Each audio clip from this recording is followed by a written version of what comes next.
Hello po, kumusta na po kayo? Welcome back po ulit sa Lutong Pinoy sa Amerika. And for today's video po, tayo naman po ay magluluto ng pork calderetang Batangas na wala pong tomato sauce. Sa Batangas po kasi hindi po sila naglalagay ng tomato sauce. Panoorin niyo po itong video ko para malaman niyo po kung bakit ko na po nilagay nila pampakulay sa atin pong caldereta. Ito po yung mga kailangan natin sa cup. Meron po tayo dyan cooking oil, butter, black ground pepper, yung atin pong soy sauce.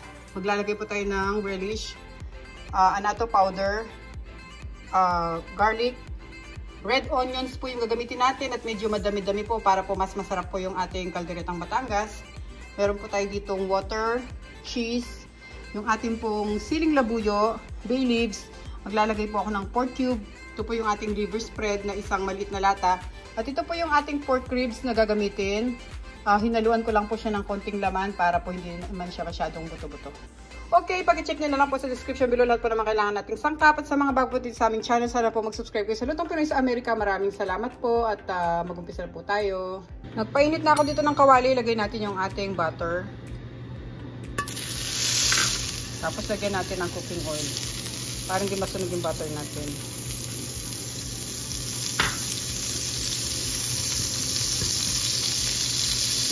Ngayon, pwede na natin sunod yung ating garlic.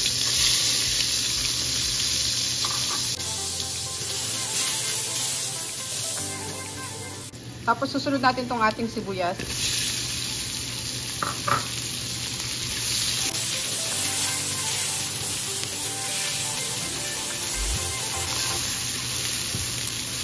Ngayon naigisa na natin yung ating bawang at sibuyas. Pwede na natin ilagay yung ating karne.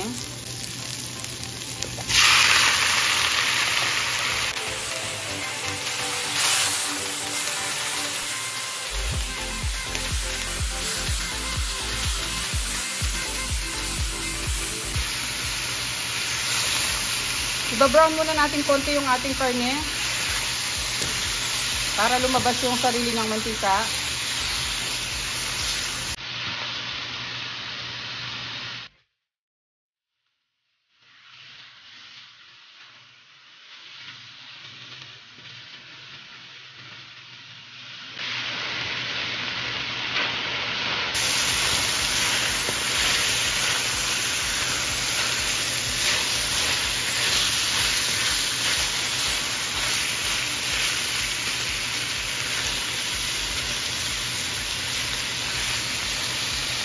Ganyan na itsura ng ating pork.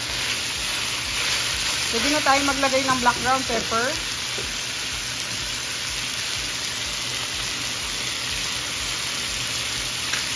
Lagay na rin natin yung ating soy sauce para may lasa na siya. Haluin muna natin.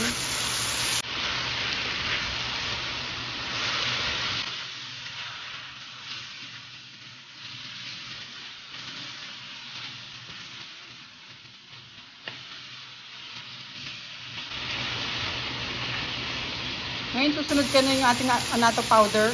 Ito guys, yung pampakulay nila sa kanilang caldereta. Kaya hindi sila naglalagay ng tomato sauce.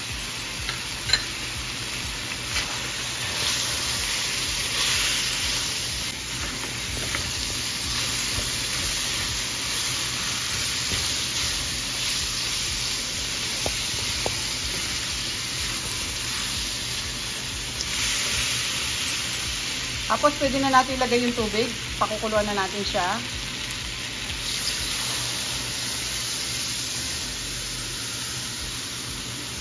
Isusunod ko rin dito yung ating relish.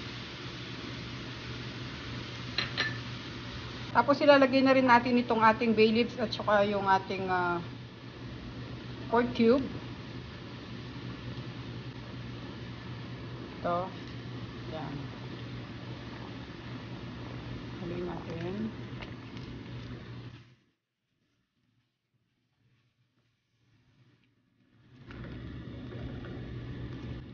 Guys, papakuluan muna natin to tapos hihinaan natin yung ating apoy hanggang sa lumambot yung ating pork.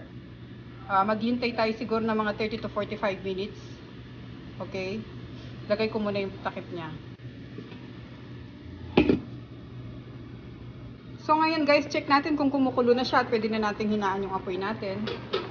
Yan, haluin lang natin sandali.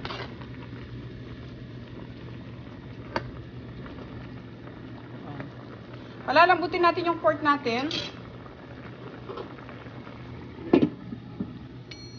Lagay lang natin sa mahinang apoy. Yan, at maghintay tayo ng mga 30 minutes. So ngayon guys, after 30 minutes, check na natin siya. Yan na ang ating kalderetang Batangas. Ngayon, pwede na natin ilagay yung ating liver spread.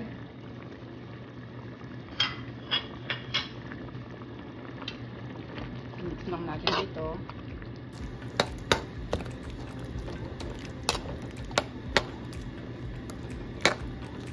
Susunod ko na rin yung ating mga siling labuyo.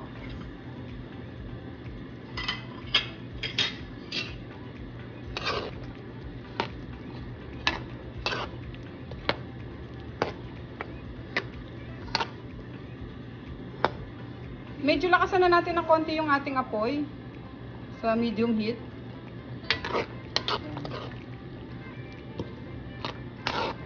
Tapos ibubuhos na rin natin itong ating cheese.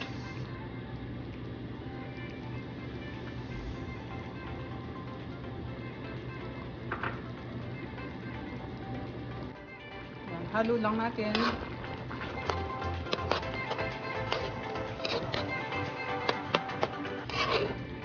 Pakukulan pa natin to, hindi pa tayo tapos. Kailangan muna nating mabawasan pa yung kanyang sauce. Hintayin pa natin siya ng mga 15 minutes siguro. Babalik ulit yung takip. At para lumambot pa ng konti yung ating baboy kasi medyo matigas pa siya. Okay? Natin takip.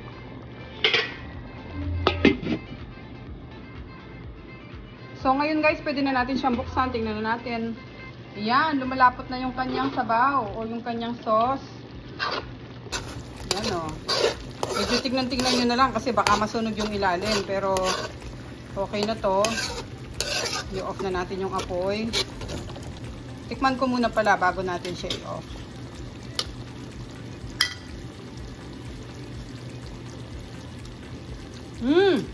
Napakasarap niya guys. Sarsa pa lang talaga. Ulam na. Kaya gayahin nyo ito. Napakasarap nito. Sigurado magugustuhan ng pamilya nyo. Pwede na natin siyang i-off guys.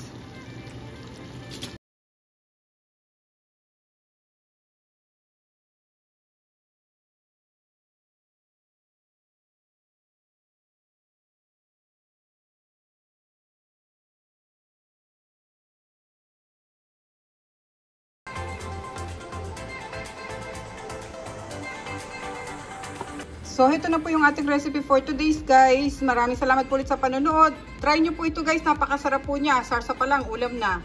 Ayan o, siguradong magugustuhan po ng pamilya nyo. Ang kalderetang Batangas po, wala po siyang gulay at wala po siyang tomato sauce. Wala rin po siyang kamatis. Ganyan lang po siya. Pero napakasarap po niya. Subukan nyo po guys. Maraming salamat po ulit sa panonood. Sana po nag-enjoy kayo sa recipe natin. Ngayon, huwag nyo po kalimutang mag-subscribe sa aming channel. Lutong Pinoy sa Amerika at paka-check nyo po yung other videos namin. Thank you so much guys. Ingat po tayong lahat and God bless.